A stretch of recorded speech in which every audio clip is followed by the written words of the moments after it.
Live here on Fan Cred, it is Adam Jones, joined by Chuck McKenney of Reds Army here for the fourth quarter of Celtics and Mavericks. It's going pretty well for the Celtics in that third quarter. It got down to 1 point early on in the third.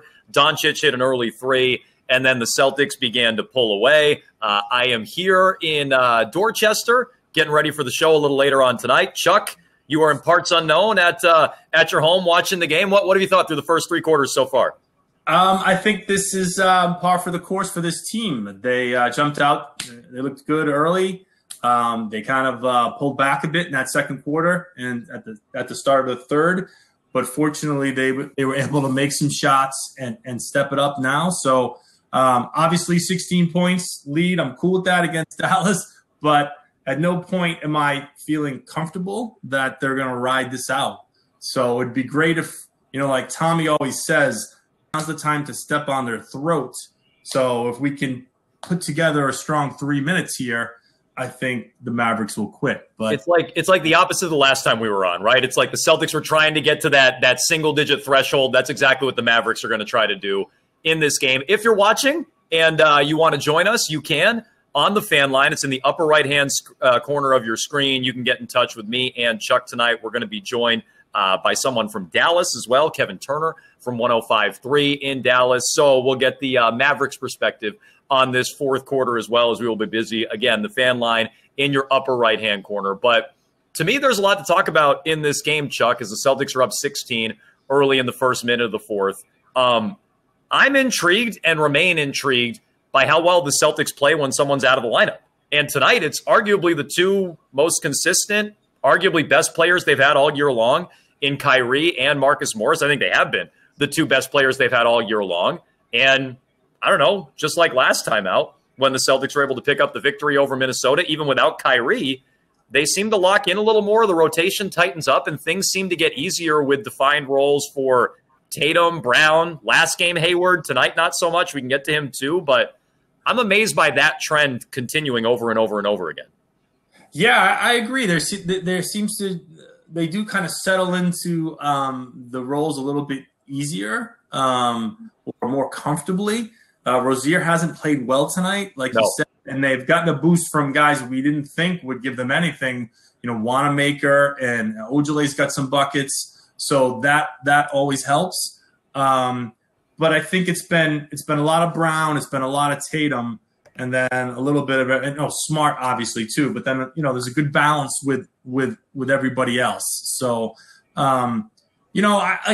like I said earlier, I fully expected them to beat Dallas, even without Irving and Morris. I thought that they should be able to handle the Mavericks tonight. I think we talked about Dallas has a terrible road record, so that just further backs my feeling that they should handle them, and they are so far. So I would ask you, and Hayward was just at the free throw line there and knocked one down. Celtics are up 20 now. So Hayward's line, he's knocking on the door of a triple-double, if I'm up to speed here statistically. 11, 9, and 7. Maybe he's up to 12, 9, and 7 if I'm on a little bit of a delay here on my little box score. So I would say, triple-double, he's productive. It's a well-balanced floor game, if you will. But I thought tonight was another night to get Gordon Hayward filling it up and scoring without Marcus Morris, without Kyrie Irving. That's a lot of shots, and the guys who seem to be stepping up, you already referenced Jaylen Brown and Jason Tatum. As good as Hayward's floor game has been, I see that finisher at the rim, the guy slashing and attacking and not just a jump shooter. I feel like he's, outside of a few games against Minnesota, he's mostly been a jump shooter. Right on cue, he goes to the hoop and misses a lot. I feel like that's mostly what he's been this year, right?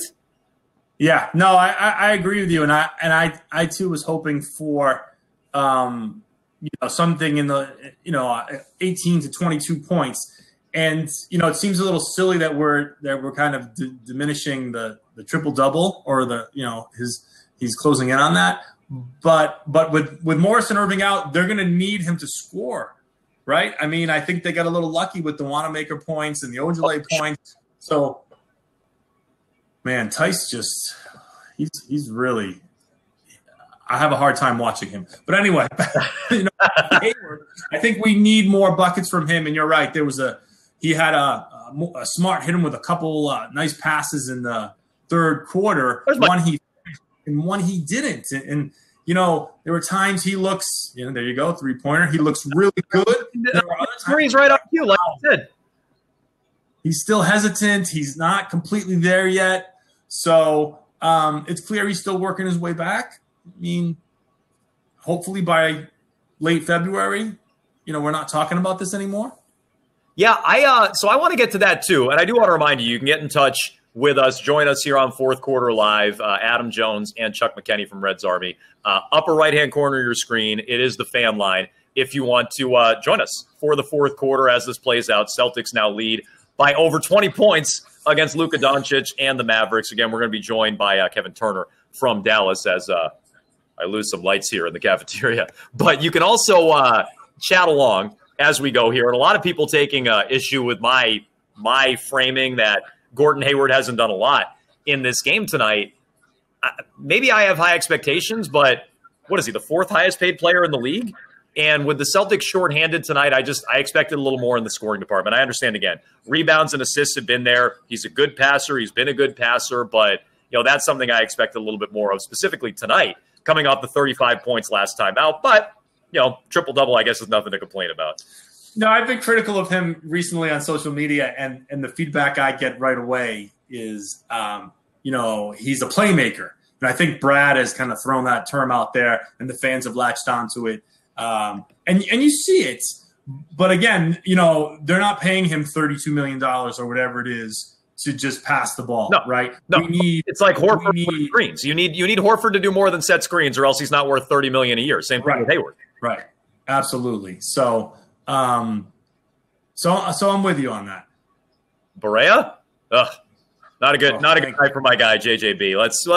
Let's leave that off to the side. You were talking about Hayward earlier, and okay, so if he gets his triple-double tonight, in my face, you know, I was wrong that he wasn't going to give him a lot in the first chunk of this game, coming off 35 points last time out.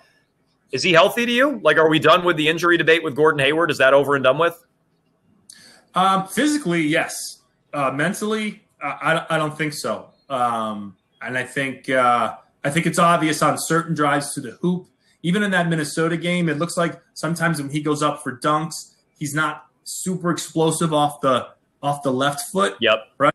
So I think we still see there's still a mental component to that, and I think he's talked about it. I think Steve Bulpett had an interview with him. Could have been last week or earlier in the week, where he's still talking about building confidence and getting familiarity with, you know, the different guys he's playing with. So, and I think a lot of that comes from, you know, I don't think he's fully confident with, you know, just putting his head down, getting to the rim. And even if he's just drawing contact, there's just some hesitancy there. So, and we saw it a little bit tonight. We see it in other games. And I think I'm hoping that goes away. Yeah. I mean, look, I think he's been over that for a while physically. And again, does he have the full explosion that he used to have? No. I mean, I wouldn't say that, but I think it's more mental than anything. I would agree with you 100% on that. Again, fan line, upper right-hand corner of your screen to join Adam Jones and Chuck McKenney of Reds Army. One thing that we can get to, and maybe this will be good to get to when we're joined by Kevin Turner in a little bit, is, you know, get some thoughts on the ovation for Dirk Nowitzki tonight at TD Garden, which I did not expect, and also some thoughts on Luka Doncic. While we came on this game, we picked this game because we thought Doncic would be an interesting guy to get to, and we can do that with Kevin Turner. He joins us on the fan line from 105.3 in Dallas. Let's get your thoughts on this game tonight, Kevin. It's been mostly good stuff here from Boston. We've been maybe a little disappointed in what we've seen out of Gordon. We thought we'd get more tonight. What have you thought? Well, you know, we're not very good yet. So, and you guys are kind of stacked, which is fun, though. I like watching you guys play. In fact, my buddy Skin on the radio show, he's on the Mavs TV broadcast, and he picked you guys to win the title this year. When? Yeah. When? Yeah, the Celtics. No, I know when. Like before the season started. Okay, that makes more sense. We're not playing. Yeah, but most people would just pick the Warriors and move on. No big deal.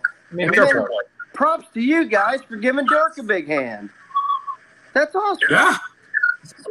Chuck, think about it. We were That's like one of Dirk's favorite places to play. Yeah. There and Madison Square Garden, of course. Those are his two favorite places to play. He's a basketball junkie and all that stuff, a historian. And I didn't really expect it either. I didn't know.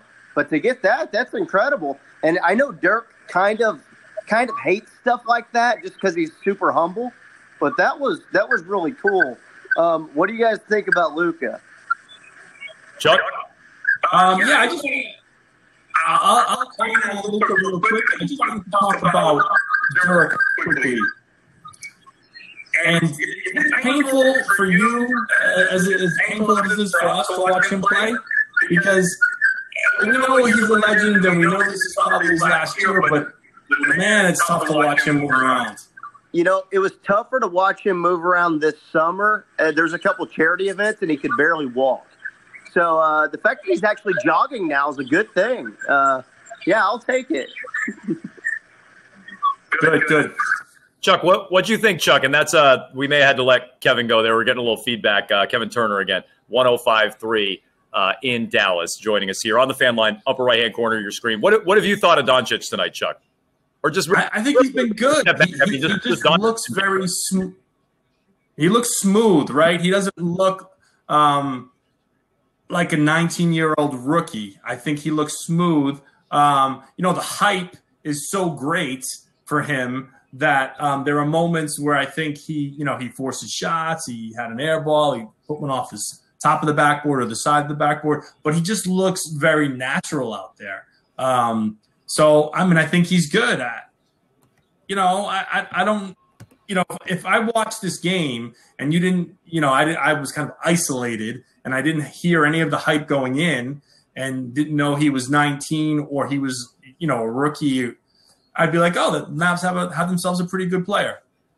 And is that a fair assessment? I don't know, but that's kind of where I am. Yeah, he's not stood out the way you would have expected. The shot he hit right before halftime, ridiculous. He had a big three in the third quarter to make it a 1-point game. But yeah, not what we were necessarily hoping for in terms of, oh wow, look, this is the next great superstar. And we've all seen the highlights, we've all seen it, but tonight that didn't translate. Maybe give the Celtics some credit for taking that away.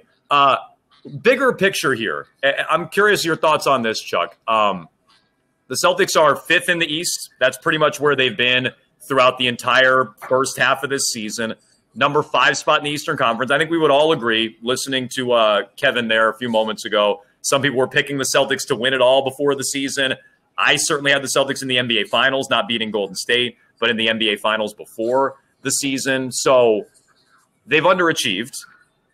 Who do you blame the most for where they're at right now as they lead Dallas by 20? And they're looking for their 5th win in their last 7 games, but where they're at big picture now, 5th in the Eastern Conference, like where do you come down with that level of not quite reaching their peak? Like why haven't they been able to get there? I guess I would just kind of fall back into the it's really been the roles, right? They're just I think we maybe underestimated Hayward's adjustments. And then I think also Jalen. I don't think Jalen, at least for the first 20 games or so of the season, didn't take that obvious step forward that we thought he would. So I think those two struggled for different reasons. And then obviously Brad. It took Brad a while to adjust, and then he moved them to the bench, and I think that's fared pretty well. So I know it's kind of a cop-out to say that. And I think we talked about this last time a bit about how much, blame do you give Stevens, right? Because he should be pushing these buttons. Yep. I don't know what the magical combination is, but I'm not Brad, so Brad should know. But I think we, have to give Brad a little credit for moving Smart and Morris in, and kind of finding the right combination. So, and again, they're not there yet. They're still building, right? I think we talked about Hayward is still he's still ascending to where he needs to be. It would be nice if Brown were to and he has been a little bit better, more consistent.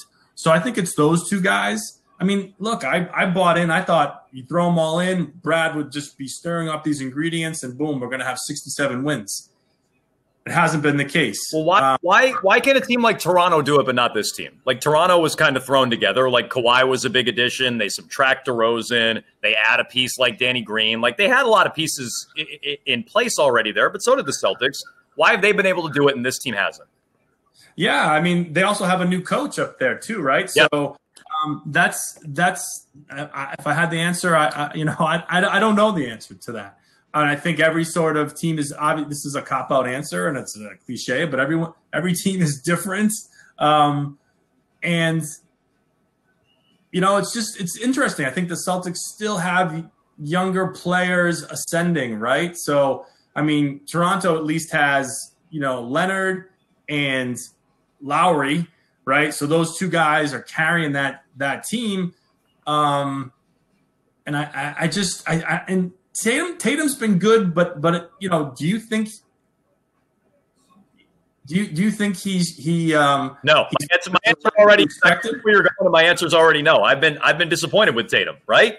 Right. Yeah. With him, we had a good first quarter tonight, but yeah, it was a million shots. He took 9 shots in the first quarter. He's taken 20 in the game, 18 points. Like that sums him up. He's been an inefficient scorer, is how I would say it. Yeah, so I think he hasn't progressed as we'd hoped. I think he's probably still playing at the level he was last year. We just had the anticipation that he'd be better, and it hasn't been there. So, so that's the case with the Celtics. I don't want to talk about injuries because I don't know how they compare to other teams, but it seems like they've had so many frustrating minor injuries. Yeah, no Morris tonight. He got his eyes scratched out. Yeah. Yeah. And then, we get Horford back, and then Baines goes out. So hopefully these aren't like long-term where these guys are missing 12 weeks, but it's still kind of in a team with kind of a delicate balance of chemistry when you're constantly moving pieces in and out. I think that matters. So, and I'm also going to default to we're not at the All-Star break yet. So I'm going to just kind of use that as a crutch to say, let's give them a few more weeks to get. It is 2019 though, right? Like, so we're not at the All-Star break yet, but it is like a whole new year, and we're still waiting for them. Okay, you got me on that one. But I think I've seen enough to think that this team, the third seed should be the floor for them. Yep. I think they can get past Philly. I think they can get past Indiana, right? So Milwaukee's still playing well. So it's Milwaukee and Toronto. And there's still, there's 5 games difference there between Boston and those two teams. So it doesn't take much, it doesn't take much for the Celtics to make a push and one of those teams to fall back. I'd like for them to be top 2, but we'll see. So again, if you guys want to get in touch on the game, you can yell at me about Gordon Hayward. He's probably going to get a triple-double in this game tonight. Oh, Jones, he hasn't done anything. I mean, I would say a lot of what he's added on has been relatively cosmetic, right? I mean, they've been coasting for a while. What do you have, 9 points through the first 3 quarters? Some rebounds, some assists. He's piled quite a bit on since the game's kind of gotten out of hand. But whatever. You can yell at me on the fan line. Again, upper right-hand corner of your screen. There's only one team I think is better than them in the East, and that's Toronto. That's it. Like, Milwaukee still doesn't scare me. I know last time we were on, it was the Bucks, and the Celtics weren't very competitive in that game, but Milwaukee I don't take seriously. I can't quite put my finger on it, but I don't. Certainly Indiana and the Sixers, I'd expect the Celtics to pass in no time. I know Philly gave them a game on Christmas, but the latest with Jimmy Butler. Like that seems like a mess in Philadelphia while they've had more talent. So yeah. I think there's one team clearly better than them in the East, which would be my one silver lining on the whole thing. They've underachieved, but I don't believe in a lot of the other teams around them either.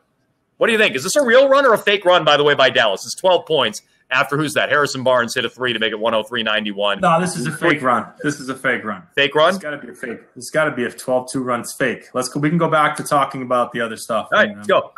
But I mean, I think if you look around the league, I mean, Houston was right. The Rockets were a 500 team. They were in the 8th seed in the West, and then went on this ridiculous run, and now they won like 10 straight games.